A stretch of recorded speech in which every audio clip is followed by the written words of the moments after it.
2026 में भारत के defence sector में ऐसी गति से बदलाव हो रहा है जिसकी किसी ने कल्पना नहीं की थी।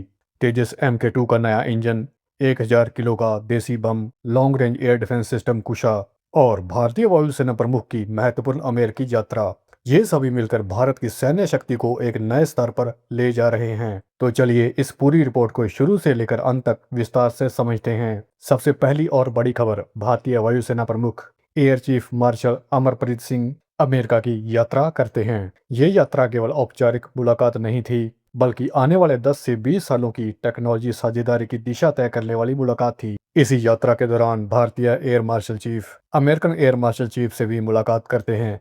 इस यात्रा की मुख्य बातें थी तेजस MK2 के F414 इंजन पर आगे की प्रगति, भविष्य के कॉम्बैक्ट एयरक्राफ्ट इंजन पर सहयोग, AI पर आधारित air combat network centric warfare और जॉइंट ऑपरेशंस पर चर्चा। वायुसेना के प्रमुख ने यूनाइटेड स्टेट्स एयरफोर्स के टॉप कमांडर से भी मुलाकात की। एयर मार्शल चीफ की ये यात्रा महत्वपूर्ण क्यों है?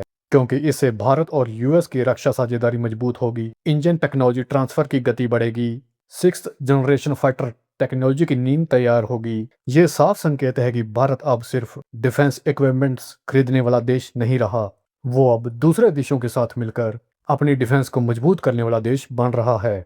अब बात करते हैं भारत के आने वाले सबसे महत्वपूर्ण फाइटर जेट तेजस MK2 की। भारत अब जनरल इलेक्ट्रिक के F414 इंजन को भारत में ही बनाने जा रहा है, और ये सिर्फ असेंबली नहीं बल्कि लगभग 80% टेक्नोलॉजी ट्रांसफर वाला ऐतिहासिक समझौता है। इस इंजन को भारत की HAL यानी हिंदुस्तान एरोनॉटिक्स लिमिटेड बनाएगी। GE का ये F414 इंजन 98 न्यूटन मीटर का आफ्टर बर्नर थ्रस्ट वाला इंजन है, जो कि भारी पेलोड को ले जाने में सक्षम है और लंबी रेंज और बेहतर एंड्योरेंस के साथ आता है। इसके साथ ही साथ भविष्य में इस इंजन के साथ और भी अपग्रेड किए जा सकते हैं। इस इंजन की रिपेयर ओवरहॉल अब भारत में ही होगा, जिससे कि हर मिशन के लिए तैयार रहने की क्षमता 50% तक बढ़ जाएगी। इसके साथ ही साथ भारत अब हैवी बॉम्बिंग कैटेगरी में भी बड़ा कदम रखने जा रहा है। DRDO एक नया 1000 किलो का एयर ड्रॉप्ड बम विकसित कर रहा है, जो मार्क 84 जैसे अंतरराष्ट्रीय बमों की श्रेणी में आता है।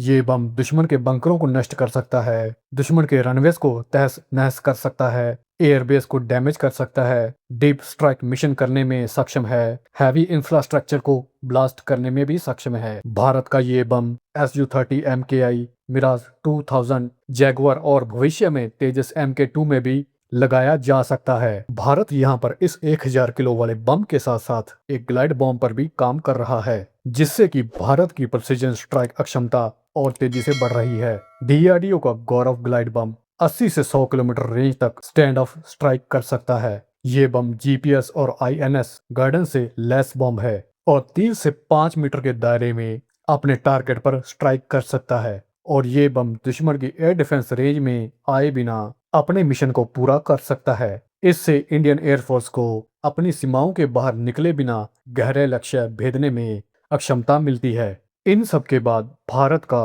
कुशा एयर डिफेंस सिस्टम सबसे ज्यादा चर्चा में है। ये भारत का लॉन्ग रेंज एयर डिफेंस और मिसाइल इंटरसेप्शन सिस्टम होगा, जिसे रशिया के S-400 के बराबर और भविष्य में उससे भी आगे ले जाने में इस सिस्टम के ऊपर काम हो रहा है। भारत का ये कुशा एयर डिफेंस सिस्टम 300 से 350 किलोमीटर इंटरसेप्शन रेंज के साथ आता है, जो कि दुश्मन के फाइटर जेट्स, क्रूज मिसाइलें, बैलिस्टिक मिसाइलें, स्टेल्थ ड्रोन, UAV इन सब को अपने 350 किलोमीटर की रेंज में इंटरसेप्ट कर सकता है। भारत का Kusha air defence system AESA radar, hit to kill interceptor जैसी अक्षमताओं के साथ आता है। ये सिस्टम उन सिस्टम्स का देसी विकल्प बनेगा जिन्हें हमने रशिया से खरीदा है। ये कुशा सिस्टम भारत की मल्टीलेयर डिफेंस शील्ड का हिस्सा बनेगा, जैसे कि XR-SAM missile system, MR-SAM missile system, KUR-SAM missile system, AAD और बैलिस्टिक मिसाइल शील्ड का हिस्सा। यानी भारत के बड़े शहर, बड़े एयरबेस और भारत की दूसरी महत्वपूर्ण जगहें अब मल्टीलेयर एयर डिफेंस से सुरक्षित होंगी।